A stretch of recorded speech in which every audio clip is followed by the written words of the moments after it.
पवन सिंह का भी रहा पैराकाट में, क्या कुछ कहेंगे? क्या चलिए देखिए, सबसे बड़ी चीज़ कि पवन जी ने बहुत बेहतर लड़ा और लोगों का आशीर्वाद उनको जनाधार मिला और कोई ज़रूरी नहीं है जीत-हार। हमने अच्छी फाइट की, हम ठीक है नहीं जीते, वो विषय है ही नहीं।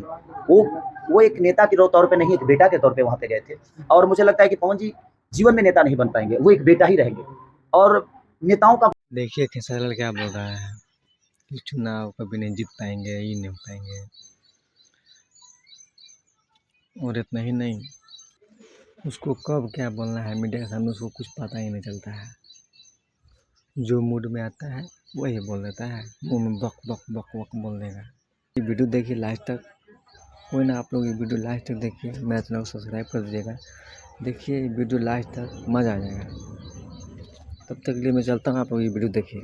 पवन सिंह का भी रहा पैराकाट में, क्या कुछ कहेंगे? क्या चलिए देखिए, सबसे बड़ी चीज़ कि पवन जी ने बहुत बेहतर लड़ा और लोगों का आशीर्वाद उनको जनाधार मिला और कोई ज़रूरी नहीं है जीत-हार। हमने अच्छी फाइट की, हम ठीक है नहीं जीते, वो विषय है ही नहीं।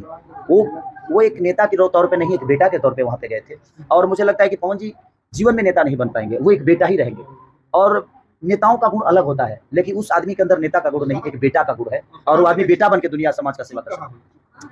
पहली बार ही बताइए, वो संगीत का आदमी, वो एक्टिंग का आदमी, वो गायक हैं और चुनाव लड़े हैं। चुनाव का विधि अलग होता है, सारी चीज़ें होती है, तो चूक उसमें तो सारी चीज़ें तो चुकी थी। मेरे कहने का मतलब उनको तो ये पता नहीं है इलेक्शन का, मुझे ये पता नहीं है इलेक्शन का, लेकिन उसके बावजूद भी हमारा जो सेवा भाव है लोगों के प्रति, उस विषय पे वो चुनाव लड़े। ठीक है, अगली बार इससे बम्पर वोट से वो जीतेंगे, जितने वोट से आ रहे हैं उसके डबल वोट से वो जीतेंगे। आपके नीतीश कुमार को क्या जहाँ पे है अभी वो पीछे रहना चाहिए कि एक बार फिर से इधर आके सरकार अब नीतीश कुमार हमारा मौसा तो हमें ना, हमारे चच्चे हुए सम्मानित है। नीतीश चाचा से मैं रिक्वेस्ट करूंगा कि आप कहीं भी मिलिए, आप इधर मिलिए चाहे उधर मिलिए, बस बिहार को रोजगार दे दीजिए, हमारे बच्चों को शिक्षित बना दीजिए, हमारे बच्चों के लिए अस्पताल दे दीजिए, ताकि क्योंकि आज अब जो आप मांगेंगे उस कद पे हैं आप, आपको मिलेगा।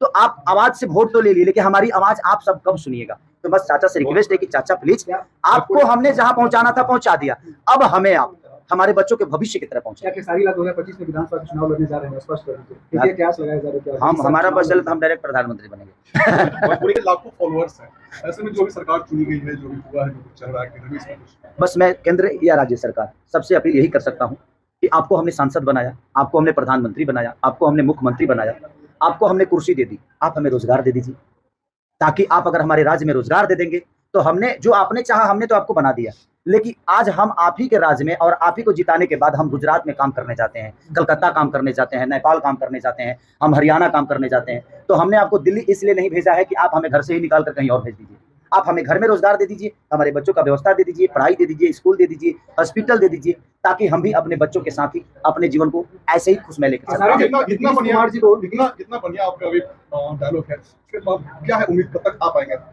हम आ जाएंगे तो भोजपुरी कैसे बचेगी? भोजपुरी को बचाने के लिए कोई तो एक्टर चाहिए ना।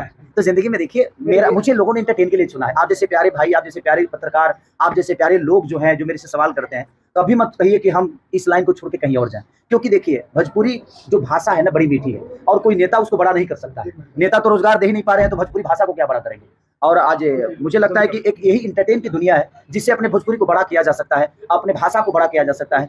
उसी विषय पे मैं कोशिश कर रहा हूँ कि मैं एंटरटेन के माध्यम से पूरी दुनिया को बताऊं कि हमारा भाषा बहुत बहुत प्यारा है, बहुत अच्छा है और हमारी भाषा में भी रंग दे बसंती जैसी सिनेमा बनती है, रंग दे बसंती जैसे डायरेक्टर हैं, रंग दे बसंती जैसे प्रोड्यूसर हैं, लोग हैं जो हमें प्यार करके बड़ा करते हैं। भोजपुरी के दो बड़े स्टार सदन में हैं, बड़े सदन में घूम रहे हैं, लेकिन उसके बावजूद भी बिहार में जो स्टूडियो का सुविधा होना चाहिए, शूटिंग की सुविधा, स्टूडियो से बिहार नहीं सुधरने वाला।